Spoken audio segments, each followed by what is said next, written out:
Soy Roberto Pombo. Bienvenidos a Mis Preguntas, un programa de Prisa Media patrocinado por CAFAM, Caja de Compensación Familiar. Colombia tiene una gran variedad de destinos turísticos para propios y extranjeros.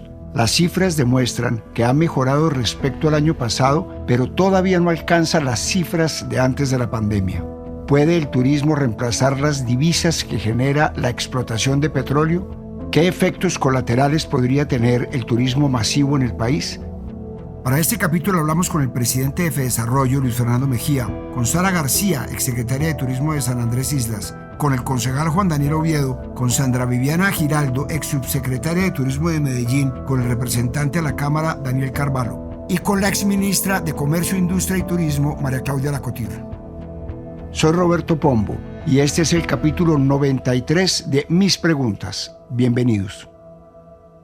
Si hay una señal de que uno alcanzó cierta edad, es que cada vez comienza a usar más dichos para encapsular ideas.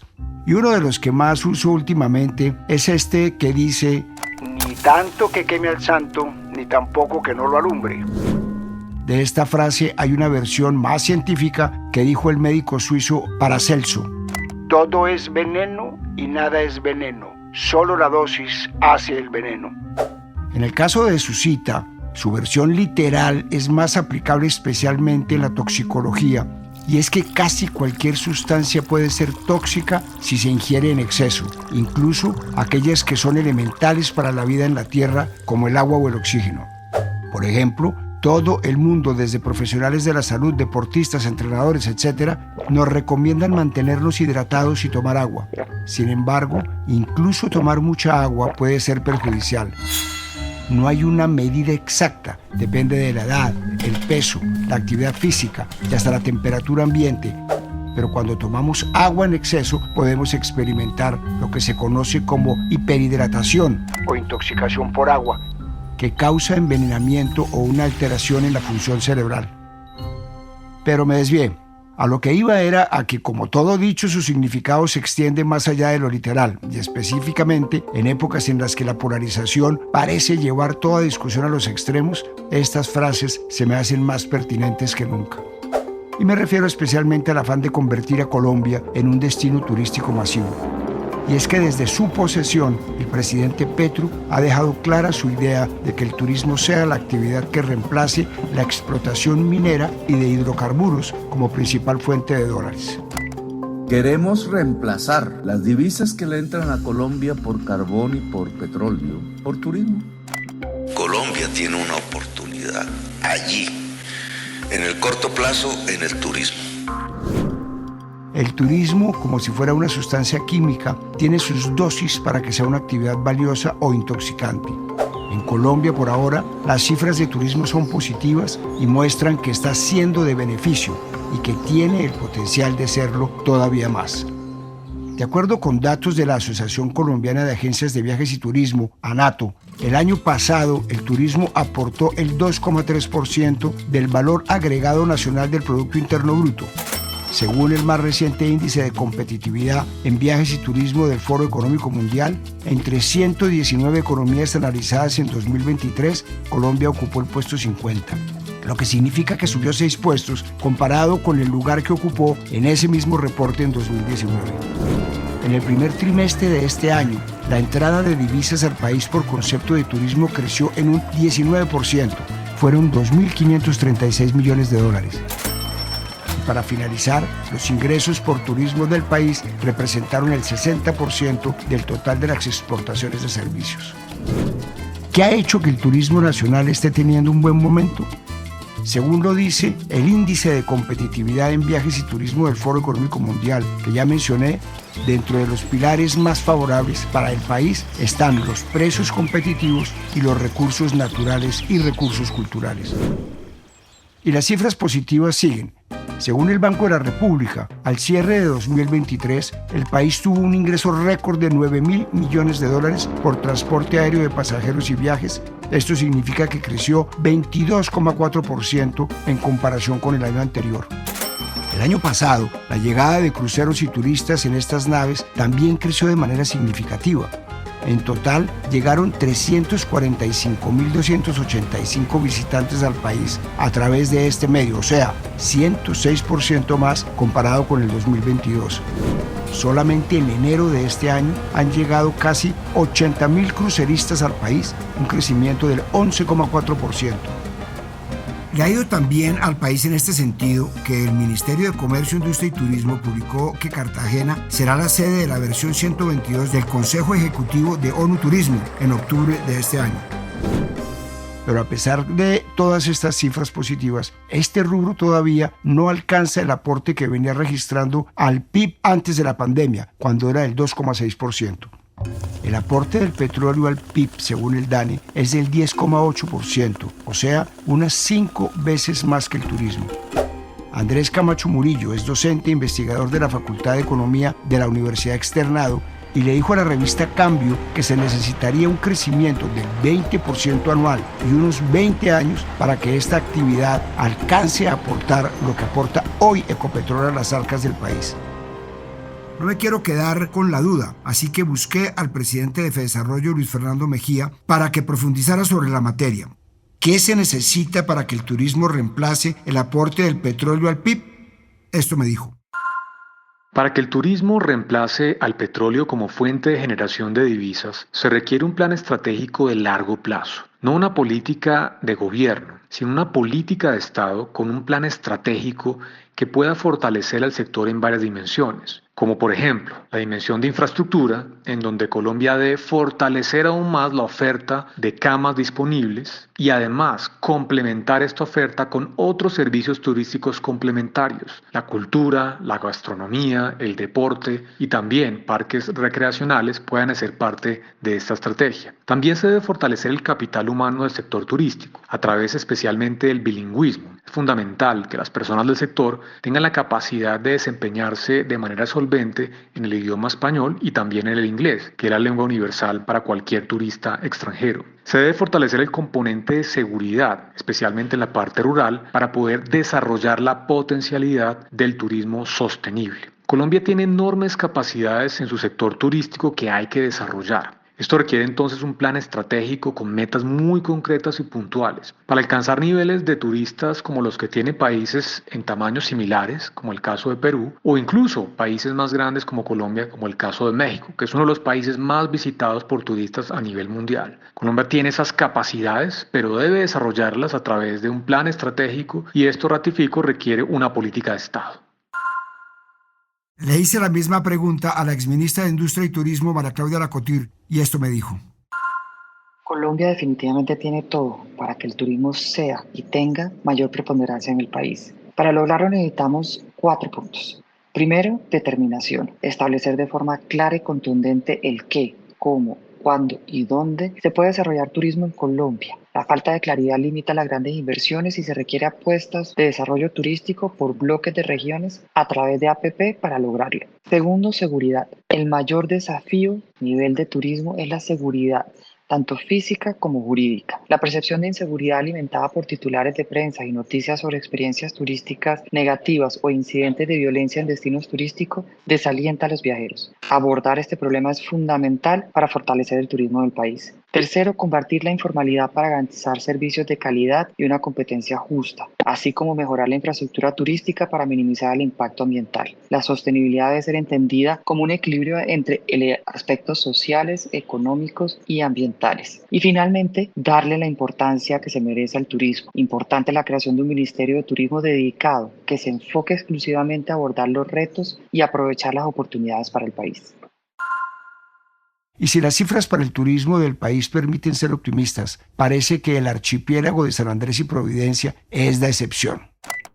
Bueno, señores, aquí humildemente les voy a hacer este video para que ustedes vean un vuelo directo a San Andrés Islas. Miren la cantidad de sillas desocupadas. Miren los poquitos de personas que van nada más. Aquí no van ni 50 pasajeros van aquí para San Andrés. El audio que acaban de escuchar es de un video publicado en redes sociales de un hombre en un vuelo de Bogotá a San Andrés que va casi vacío. El video se publicó durante el primer puente festivo de junio, fecha en la que es usual que los vuelos y hoteles a este destino estén llenos. Pero este problema viene desde Semana Santa. La Asociación Hotelera y Turística de Colombia, Cotelco, hizo un balance de la llegada de viajeros a la isla en marzo. Fue menos del 30%, cuando en marzo de 2022 fue de casi el 71%. De hecho, esta asociación la calificó como la semana más nefasta en los últimos 20 años. De acuerdo con la revista Cambio, Julio García, parte de la Junta Directiva de Cotelco, capítulo San Andrés y propietario del Hotel Portofino, aseguró que San Andrés pasó de una ocupación promedio del 80% todo el año a tener menos del 35%. Jennifer Yepes, presidenta de la Cámara de Comercio Capítulo San Andrés, les señaló a la revista Portafolio unas causas posibles de estas crisis que vive el archipiélago. La primera es la ya mencionada escasa oferta aérea. La segunda, que hay otros destinos emergentes que se convirtieron en competencia directa, como el eje cafetero, Coveñas, Santa Marta, Cartagena, lugares a los que se puede llegar de otras maneras, que no es la aérea únicamente, y eso amplía la oferta turística. El tercer motivo es el precio de los tiquetes, y es que un tiquete para ir a ese hermoso destino nacional cuesta lo mismo o más que ir a un destino internacional como Aruba. Esta situación, en una isla que recientemente fue azotada por un huracán y en el que el 90% depende del turismo, es una verdadera alarma. ¿Cómo puede mejorar el número de turistas a San Andrés? Le pregunté a Sara García, exsecretaria de Turismo de San Andrés, y esto me respondió. Bueno, pues este es un trabajo que tiene que ser muy articulado entre el sector público y el sector privado. Pues el sector hotelero, de agencias de viaje, de restaurantes, ha hecho una inversión muy importante en la isla en los últimos años. Hay infraestructuras nuevas de alto nivel, de excelentes servicios. Entonces se viene trabajando muy fuerte desde el sector hotelero, desde el sector empresarial del turismo. Pero también, digamos, el gobierno tiene que mirar cómo esa parte que afecta la llegada de turistas, que es las tarifas, cómo se aborda. Desde el gobierno nacional pues tienen que mirar que pues, desde hace un par de años con la salida de las aerolíneas bajo costo se afectó la llegada de los turistas. Pasamos de tener unos 40 vuelos diarios al destino actualmente a unos 19, 20 vuelos máximo. Entonces, pues por esta parte pues se ve altamente afectado el destino con la disminución de los vuelos. Actualmente las tarifas son altísimas, pues la gente le interesa ir a la isla, pero pues al momento de mirar los pasajes, los tiquetes, pues están altísimos, salen más barato ir al exterior. Y pues el gobierno local tiene que ver cómo aborda también el tema del impuesto o la tarjeta de ingreso, que en el momento de ser un grupo familiar, pues siempre impacta bastante. Entonces, cómo o se reduce su costo o se establece una estrategia que pues, lo ha mencionado el gobernador, de pronto de hacer un pago de esta tarjeta y que pueda usarse en varias ocasiones. Pero solo por un momento supongamos que Colombia adecúa sus destinos turísticos, que hay suficientes vuelos, infraestructura, educación, carreteras, etc. Pensemos que el país logra atraer el número de turistas que se requiere para obtener los mismos ingresos que la exportación del petróleo. ¿Habría un lado B? Unos efectos adversos. Los efectos del turismo masivo se han podido ver desde hace varios años en el mundo, especialmente en destinos tan populares como París, Venecia o Barcelona. Los impactos negativos van desde lo económico, lo social, hasta problemas medioambientales. Por ejemplo, cada año la revista Photos Travel publica una lista no, en la que incluye destinos para no visitar. En su versión de este año se centra en 3 áreas principales de impacto turístico: el turismo excesivo, la producción de basura y la calidad y suficiencia del agua, que no solo perjudican a los destinos en sí mismos, sino también a las comunidades locales que dependen de ellos. En la más reciente edición incluye ciudades como Venecia, de la que destaca que ha sido una ciudad preocupada por no ser engullida por el agua y ahora agoniza por ahogarse en turistas. Atenas, que vive un problema similar de sobreturismo. La bahía de Ha Long, en Vietnam, porque las actividades turísticas en barco, junto con las crecientes comunidades pesqueras, están creando un problema de contaminación en el agua. El desierto de Atacama, en Chile, por el problema de basuras textiles que presenta, que es tan grande que los satélites lo han detectado desde el espacio. Tampoco recomiendan ir a hacer turismo al río Ganges, el más importante de la India, porque atraviesa problemas de flujo reducido, contaminación flotante y la amenaza de sus delfines de río. Problemas que se han exacerbado por una nueva industria de cruceros de lujo por el río. Y entre otras, Fuji, en Japón, una ciudad que tuvo que bloquear la vista del famoso monte Fuji porque el sobreturismo y la cantidad de gente tomando fotos de esta montaña ha causado problemas viales en la ciudad. Y así como el Fuji, muchas autoridades de países y ciudades turísticas han tenido que comenzar a regular el turismo. O el mismo Venecia, que ha tomado medidas como cobrar una tarifa de entrada de 5 euros en temporada alta y días feriados, establecer un número máximo de visitantes por día y la restricción de entrada a partir de este verano a grupos guiados de turistas de más de 25 personas y el uso de altavoces y parlantes en espacio público. Pero en Colombia también hemos sentido el impacto del turismo en varias ciudades y quizás uno de los ejemplos más claros es el de Medellín. Si se quiere divertir, Medellín. La capital de Antioquia se ha convertido desde hace varios años en un destino bastante atractivo. Entre el auge de la ciudad como capital del reggaetón, el clima, la amabilidad de su gente, la diversa oferta cultural y además de ser sede para nómadas virtuales, los motivos para visitarla sobran. En 2022, según datos de la alcaldía, logró cifras de turistas históricas. Recibió a más de 1.400.000 visitantes y superó el 1.200.000 que se proyectaba. Sin embargo, ese auge le ha causado varios problemas a la ciudad y uno es la gentrificación, que no es más que un fenómeno en el que los sectores de las ciudades, por lo general populares, experimentan un aumento del costo de vida impulsado por la llegada de residentes con más dinero. Esto se ha convertido en un problema porque muchas personas que vivían en barrios como Laureles o en el municipio vecino de Envigado han tenido que irse porque los arriendos han subido de manera significativa. Hay barrios en los que el aumento ha sido del 81%. Y han subido por lo que se conoce como alquileres de corta duración o de corta estancia. Esto es, que los dueños de apartamentos prefieren alquilarlos a turistas por un lapso más corto y por más dinero que a una persona local. Para la Escuela de Gerencia de Turismo Hostelea, hoy en día se sabe que la gentrificación turística implica mucho más que un simple desplazamiento de los residentes e incluso, en muchos casos, turismo y gentrificación participan en un círculo vicioso en el que el éxito de uno depende directamente del efecto del otro. Ya ciudades como Barcelona, Florencia, París y Ámsterdam han regulado este tipo de alquileres a través de plataformas como Airbnb. El representante de la Cámara por Antioquia, Daniel Carvalho, ha mostrado preocupación por este tema. El año pasado escribió una columna en el diario El Colombiano en la que invita al distrito a participar más en la regulación del negocio inmobiliario para que el turismo siga llegando, pero que no se convierta en un problema de vivienda digna para los locales. Busqué al representante Carvalho y le pregunté: ¿qué medidas se deben tomar para evitar la gentrificación en Medellín y otras ciudades turísticas del país? Esto me comentó.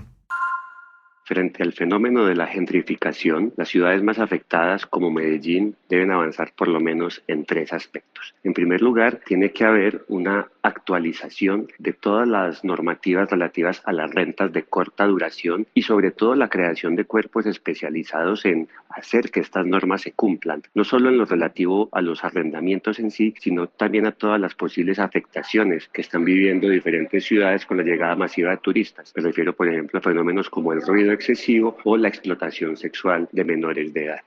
Además, ciudades como Medellín tienen que emprender urgentemente unos programas de construcción masiva de vivienda, pues esta es la única forma que tenemos para realmente controlar el aumento tan acelerado de los precios. Finalmente, las ciudades tienen que dotarse de instrumentos de gestión y de políticas públicas para el turismo. Hoy en día sentimos que el turismo en ciudades como Medellín llegó de una manera desbordada, poco planificada y no tenemos suficientes informaciones, no tenemos suficiente diagnóstico y por lo tanto no tenemos cómo responder con políticas públicas adecuadas.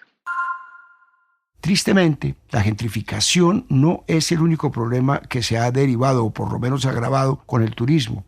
La explotación sexual de niños y niñas y adolescentes es uno de esos problemas. Esto se hizo más notorio hace unos meses cuando se conoció la horrible noticia del ciudadano estadounidense Timothy Alan Livingston, señalado de explotación sexual a menores de edad en Medellín. Livingston fue sorprendido en una habitación del Hotel Gotham en el sector del Poblado en Medellín en compañía de 2 menores de edad de 12 y 13 años. A pesar de esto, el ciudadano estadounidense no fue detenido y salió del país. Actualmente es buscado por las autoridades, pero esta noticia solo es el capítulo más reciente y visible de un problema mucho más grande. No hay cifras claras sobre este crimen por un problema de subregistro, pero según datos entregados por la Alcaldía de Medellín, entre enero y noviembre de 2022, 157 menores de edad fueron atendidos tras ser víctimas de abusos sexuales. Y es que es un problema escandaloso que está a la vista de todos. Basta con pasar por espacios públicos como el Parque Lleras para encontrarse con menores de edad siendo explotadas sexualmente. Tristemente, las historias de madres y padres que entregan sexualmente a sus hijos a extranjeros para obtener dólares abundan. Y esta no es la única ciudad donde esto sucede. Hace poco, el diario El País publicó un reportaje sobre explotación sexual de menores empobrecidos en Cartagena, la capital turística de Colombia, en el que cuenta cómo la pobreza ha llevado a familias enteras a explotar a sus hijos e hijas porque es el único sustento posible y los turistas extranjeros son los que mejor pueden pagar. ¿Cómo combatir el abuso de menores de manera efectiva en ciudades turísticas? Le hice la pregunta a Sandra Viviana Giraldo, ex subsecretaria de Turismo de Medellín, y esto me respondió. Podríamos comenzar por mencionar que los delitos relacionados con la explotación sexual de nuestros niños, niñas y adolescentes en el país se han agudizado en los últimos 10 años. Si bien las redes sociales y la facilidad que ha traído la tecnología para nuestra comunicación conlleva grandes beneficios, también ha traído retos inmensos. Según la Procuraduría General de la Nación, entre enero y agosto del 2023, el país tuvo más de 8.000 casos de delitos sexuales contra menores, la gran mayoría por parte de extranjeros de países como Estados Unidos, Panamá y México. Los perpetradores, porque no son turistas, son delincuentes. Obtienen la información de los menores a través de redes sociales y hasta WhatsApp. De forma desalmada reciben fotos y videos de ellos. Cotizan precios como si fueran mercancía y organizan puntos de encuentro y horarios. Para combatir este delito hay que conocerlo. Funciona por medio de redes, amigos cercanos y familiares de los menores y hasta personas de sus círculos cercanos de confianza. Muchas veces, además, con el beneplácito de sus familiares y acudientes. ¿Cómo combatirlo? A través de diferentes ángulos. El preventivo, por ejemplo, de la mano de la Policía de Infancia y Adolescencia y el Gobierno Nacional con políticas con enfoque territorial que contengan controles permanentes, alojamientos y hoteles, regulación de los alojamientos de corta estancia, trabajo articulado con el sector privado, con hoteles, hostales, restaurantes y bares, campañas de prevención como lo está haciendo Medellín e incentivos para denunciar. Y no olvidemos el ángulo punitivo, donde el gobierno debería priorizar transformaciones legislativas para que el castigo no solamente esté orientado a las personas que hacen parte de las redes, sino también a los padres y acudientes que son cómplices de este delito. ¿Qué podemos hacer entonces para incentivar el turismo sin caer en estos problemas? Hay experiencias internacionales, incluso en el país, que nos pueden ayudar a tener más ingresos por turismo, evitando los problemas que mencioné antes. Costa Rica es quizás el ejemplo más claro y cercano en turismo sostenible en el mundo. Por ejemplo, el hecho de albergar más de 6,5% de la biodiversidad mundial lo ha convertido en un destino atractivo para los amantes de la naturaleza. Tiene 26% de áreas protegidas en un 54% de su territorio boscoso, lo que promueve la conservación. Hay muchas similitudes entre los dos países, como los destinos naturales y el ecoturismo, y enfocar el turismo en este tipo de destinos podría funcionar para el caso colombiano. Ecuador es otro país que ha sabido aprovechar sus paisajes y regiones naturales. Yunguilla es una comunidad a poco más de 80 kilómetros de Quito, en las laderas del bosque nublado andino, que se ha convertido en un caso de éxito de turismo comunitario en ese país. Esta región fue reconocida por la UNESCO como una reserva de la biosfera, un pulmón del planeta y un sitio de alta biodiversidad. Y en Colombia también hay varios casos de turismo comunitario sostenible. Este mes, ONU Turismo presentó las 22 iniciativas finalistas del Reto de Innovación en Turismo Comunitario, en las que recibieron más de 570 postulaciones de emprendedores, guías de turismo, entidades sin ánimo de lucro, organizaciones de base comunitaria, empresas formales y, de hecho, el plan de turismo que presentó el Gobierno Nacional el año pasado aumentó en 87% el presupuesto, prevé atraer 5,4 millones de visitantes y fortalecer la inclusión y participación de las comunidades y los territorios en el desarrollo turístico del país. Todo esto suena muy bien, pero ¿qué tanto puede aportar el turismo comunitario a mejorar las cifras de este rubro en el país? Le trasladé la pregunta al concejal de Bogotá y exdirector del DANE, Juan Daniel Oviedo, y esta fue su respuesta. Cuando se trata de abordar el papel del turismo comunitario a la hora de acelerar el desarrollo turístico del país, debemos tener en cuenta algunos elementos. Primero, el sector turístico llegó a pesar el 2.1% del Producto Interno Bruto de la economía colombiana en 2023, no pudiendo recuperar niveles previos a la pandemia cuando pesaba aproximadamente el 2.6%. Por otro lado, el gasto en turismo en Colombia llegó a 68.4 billones de pesos en 2023, de los cuales casi 3/4 partes corresponden a viajeros internacionales, con un componente determinante de los gastos de desplazamiento aéreo. Tercero, cuando queremos analizar la capacidad del desarrollo turístico en las regiones, debemos reconocer un limitante muy importante, que es el acceso a agua potable en la zona rural del país. Los datos del índice de pobreza multidimensional muestran que 1 de cada 3 hogares rurales del país no tiene acceso a agua potable, y por consiguiente la posibilidad de que este turismo comunitario con una vocación rural sea un jalonador del desarrollo turístico del país, que se anhela también por parte del gobierno del presidente Gustavo Petro, que reemplace los ingresos provenientes de exportaciones de hidrocarburos, es bastante remota. Esto no significa que no haya la posibilidad de fortalecer el turismo comunitario, pero no podemos poner todas las apuestas en este modelo turístico para garantizar que Colombia fortalezca su capacidad de generar ingresos y empleos a partir de la oferta turística de nuestro país. Sin duda, Colombia y todas sus regiones son destinos turísticos bastante atractivos, no solo para los extranjeros, sino para los propios. Las cifras han demostrado que la tendencia es que cada vez más gente visite playas, montañas, ríos, museos y ciudades del país.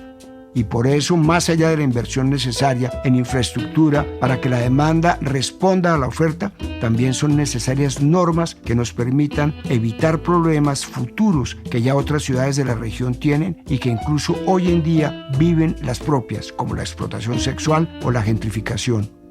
La seguridad es el primerísimo requisito para que el país logre dar el salto que requiere en esa materia. Así que la dosis del turismo está a tiempo de ajustarse para que la vela no queme al santo, pero que tampoco sea tan poca que no lo alumbre. Soy Roberto Pombo y este fue el capítulo 93 de Mis Preguntas. Nos vemos en el próximo capítulo. A partir de este momento, este capítulo de Mis Preguntas queda disponible en todas las plataformas de podcast. Este episodio fue posible gracias a CAFAM, Caja de Compensación Familiar. Dirección: Roberto Pombo. Producción general: Juan Abel Gutiérrez. Asesor editorial: Daniel Sampero Espina. Guiones: Juan Abel Gutiérrez y Johnny Rodríguez. Producción de campo: Marcela Salazar y Lucía Beltrán. Postproducción de audio: Carlos Bernal.